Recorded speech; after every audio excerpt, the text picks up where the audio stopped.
face, you heard? You know it's big. Take a break and it's talking it big. Money swallowing like this. They don't think in it big. Got a Bentley with on my head and me like a pin on the road I just spent. I know we got $1 million and that what they see that you with it.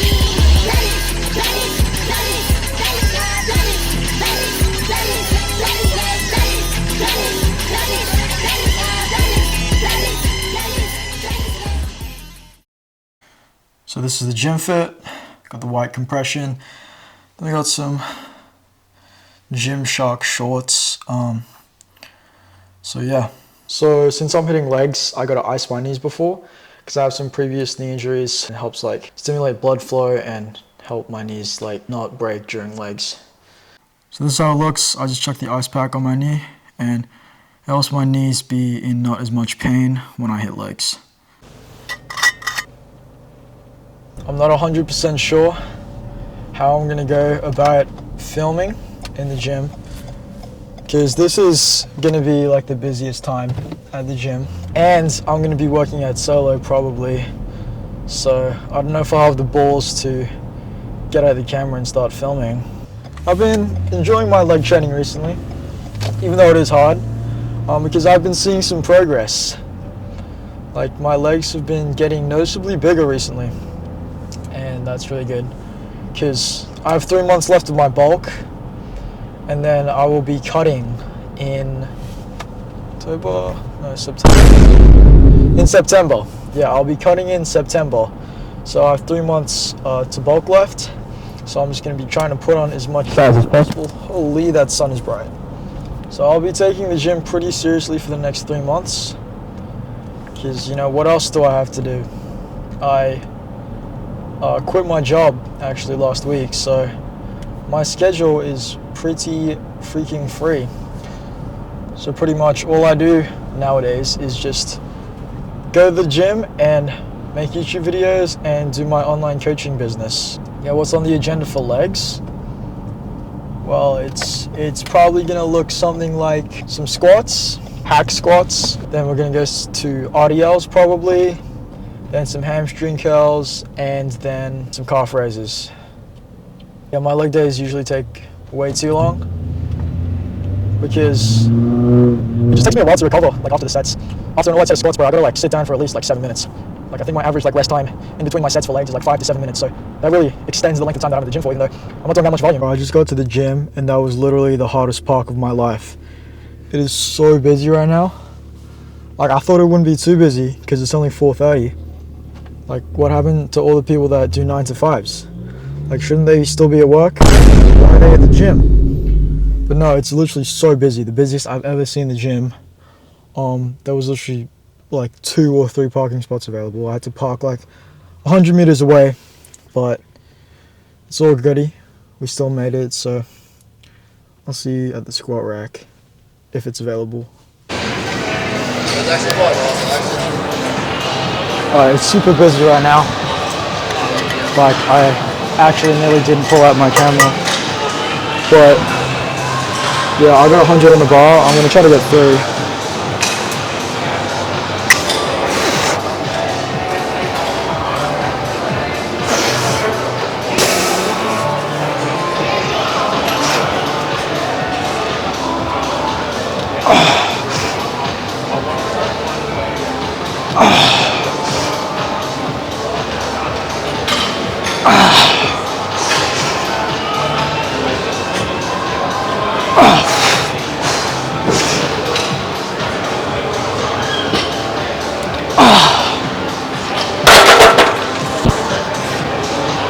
That felt good for a first set. That was 5 reps. Honestly felt lighter than I thought. So yeah. So I pretty much went non-verbal with the rest of the lifts just because social anxiety got the better of me and I just didn't want to look retarded talking to myself at the gym. So I guess while you watch me work out, I'll just run you through my exact leg training philosophy and how I approach my leg days and why I do what I do in order to get the biggest legs possible. And I used to have abysmal legs. It was actually crazy how tiny they were. I used to get made fun of at school and get comments on Instagram telling me that I had chicken legs, that I skipped leg day. And yeah, this is what fixed that, and now my legs actually complement my physique pretty well. So the number one aspect of my leg training is intensity. So this is the most important part of how I grew my legs, and that is training with utmost intensity. So I take my sets very, very close to failure, if not to failure, and I push myself very hard. Every set is super intense. I take inspiration from Tom Platz. You know, he was the bodybuilder with the best legs of all time, and he trained his legs super intense, and that's what he was famous for. His philosophy was to never leave anything at the gym. So he gave every set his all, and he left nothing in the tank. And that's what I kind of do, not as intense as him, because he was just like an animal. And he only trained legs like once a month. Since I train legs twice a week, I have to kind of dial it down a little bit. But yeah, I train super intense. Every set I take to near failure. I also do relatively low volume, and that's because since I'm taking my sets really intense, I can't do as much volume. So volume and intensity, they're kind of like interrelated. So if you have really high intensity, you'll have to dial your volume back a bit, and if you have really high volume, you have to dial your intensity back a bit. So since my intensity is higher, I have relatively low volume, so I don't do too many exercises. I think in this workout I only did like 5 exercises. You really don't need too much, especially if you're training hard. And you want to pick exercises that give you the most bang for your buck. So you'll notice that I don't actually do leg extensions, which a lot of people do. And that's because I noticed that I get more bang for my buck from doing bigger compound exercises like squats and hack squats. And I found that by focusing on those and trying to progressively overload those, my legs actually grew a lot more. This is another thing that I get from Tom Platz. He prioritizes his big lifts, and he famously said that you don't get big quads from doing leg extensions, you get them from doing heavy squats.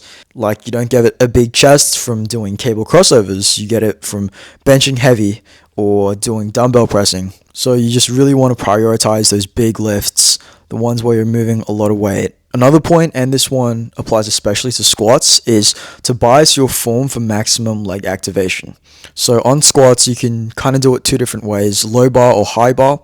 So with low bar, you have it lower on your back. So that makes you lean forward a little bit more, and thus you use your lower back more, you use your quads less, you use your posterior chain a bit more. And that's good if you want to build your lower back and your glutes and maybe your hamstrings. But if you want to prioritize your quads, then you want to squat high bar. So the way I do my form is I try to stay as upright as possible on squats, and I try to get my knees to come as forward as possible.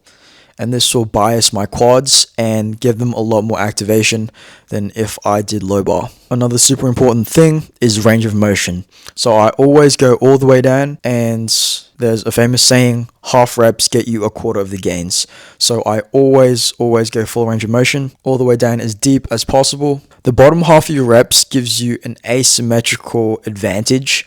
So it actually grows more muscle in that bottom stretch position. So you never want to skip that part. And the last part of my leg day philosophy is that I don't obsess over the weight. I just focus on stimulating my legs as much as possible during training. So you'll notice that I don't actually squat that much. And that's because I don't really focus on the weight. I just focus on getting as much tension in my quads during the squat as possible. Obviously, you still want to progressively overload. Obviously, you still want to gain strength in your movements. But that's not my main focus. My main focus is trying to get as much tension as I can on my legs. So now you can see me doing some RDLs, and I didn't have straps in the first set. So after the first rep, I could feel that my grip was going to give out. So I switched to switch grip, which is when one of your hands goes underhand. And this basically just prevents the bar from rolling out of your hands and gives you a bit better grip. So if you don't have straps and you're doing pretty heavy weight, then I'd suggest doing the switch grip. So on these, I focus on pushing my glutes backward as I go down and getting a big hamstring stretch at the bottom. And you want to hinge at the hips, alright? Do not bend at the waist and round your lower back, because you want to load your glutes and hamstrings, not your spine. So in the second set, I found a set of straps that I could use, and I knew this would be able to helped me lift more weight, so I added 5s to each side and did 110 kilos instead of 100. So if you have straps, I'd highly recommend using them because you're not trying to train your grip on leg days, you're trying to train your legs. So yeah, use those straps so your grip doesn't become a limiting factor. So now we're on leg curls, and on leg curls I always set the machine so that I get the most range of motion and the deepest stretch. So most machines have like these settings, and you can change like how high or low they go, how much range of motion you're getting, and I always change it to the setting that gets me the most range of motion. I also lean forward when doing these to deepen the stretch even more, and this is the reason why I do seated leg curls instead of lying, because when you're seated you're already in a pre-stressed position for your hamstrings, so it's quote unquote more optimal for hypertrophy. I'm no science nerd, but I'm pretty sure they found that seated leg curls grew the hamstring 1.6 times more than lying leg curls, and that's basically because of the extra stretch you get with seated. And I only recorded 2 sets of this, but I did 3, and it's because an old guy came up to me and he wanted to work in, so I didn't want to film that. But anyway, calf raises. So I use the exact same principle for calf raises, where I emphasize the stretch. I usually do standing calf raises, but since the gym was so busy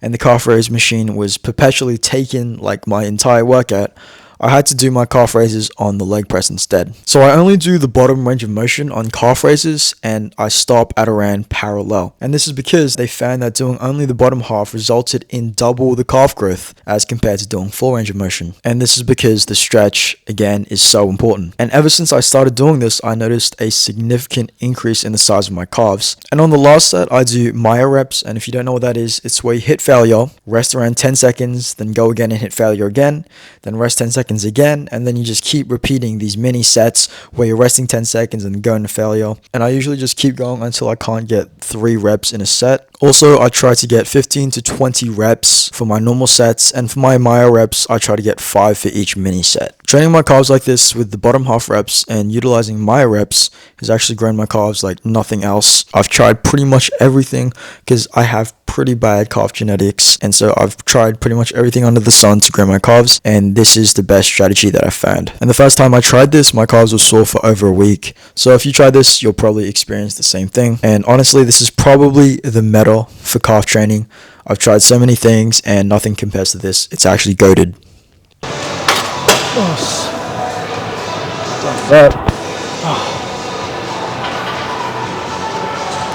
So I learned my lesson. Don't go to the gym at 5 p.m. It was super busy in there. Honestly, that was like, yeah, it was so awkward to film, especially with the tripod and everything. Like, I felt like everyone was just judging me, but we got it done. Filmed the whole leg day. I actually ended up doing some extra calf raises at the end on the standing calf raise because it was finally free. It was a solid leg day. I pushed every set hard, felt pretty strong. You know, got that 100 for 5 on squats. And squats is definitely my worst lift. But yeah, definitely next time I will go at a different time. So I'll probably go like middle of the afternoon, maybe like late morning, maybe even early morning, but definitely not this time. This time is cooked. Yeah, it's definitely awkward to have my lights on right now, but if I didn't have these on, you would not be able to see me. So yeah, the gym's been going pretty well recently. I've been gaining weight, even though my scale broke, so I can't really measure myself or weigh myself at home. There is a scale at the gym which I weigh myself on, and I've been steadily gaining weight. So yeah, 3 months left of the bulk, and then we will start the cut and get absolutely shredded. Can't wait for that, honestly. Like, you might think that I'm lean right now, but when I look at myself without a pump in bad lighting, I feel so fat. Like, I don't know if that's just body dysmorphia, but yeah, I just can't wait to get absolutely diced. 'Cause I see all these guys on Instagram and they're just peeled. And I'm like, why can't I look like that? So I think I've finally gotten to the point where I have enough muscle mass so that when I do cut, I'll look good and not like a shriveled up, anorexic, starving kid. Yeah, life is good right now, honestly.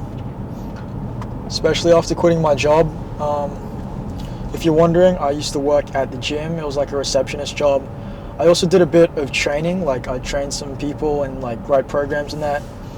but it was mostly just cleaning the machines and signing people up, and it was chill, you know, it was a good job, but it was just like, it just wasn't fulfilling, you know, like, that's one of the reasons why I started my online coaching business. So as soon as I got my first client for online coaching, that's when I decided I'm gonna quit my job soon. And then pretty soon after that, I sent the resignation email, and I gave them lots of notice. I gave them like 2 months notice. So it was actually 2 months ago that I sent the email to resign, basically. And yeah, this week is the first week where I am jobless, unemployed, and it's great. You know, I just spend my time coaching my clients, making YouTube videos, and going to the gym.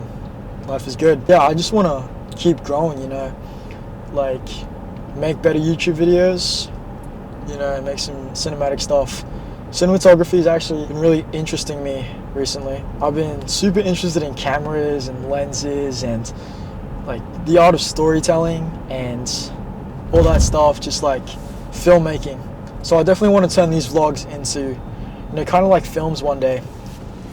Right now they're kind of just low quality vlogs with just the workouts, kind of like Sam Sulek style. But yeah, one day I just want to make some cool stuff. Yeah, you might wonder what I eat. I pretty much eat the same things every day. It's pretty boring, but for breakfast, I actually don't usually have breakfast. Like I wake up and I just don't eat. I just work, and then after like 3 or 4 hours, then I'll eat, and it'll be a no carb breakfast. Because I find that when I have carbs for breakfast, it leads to like a midday crash. The carbs just make me feel tired, so I won't have any carbs for my first meal of the day. Then I'll get back to work. Then my second meal is my pre-workout meal. So,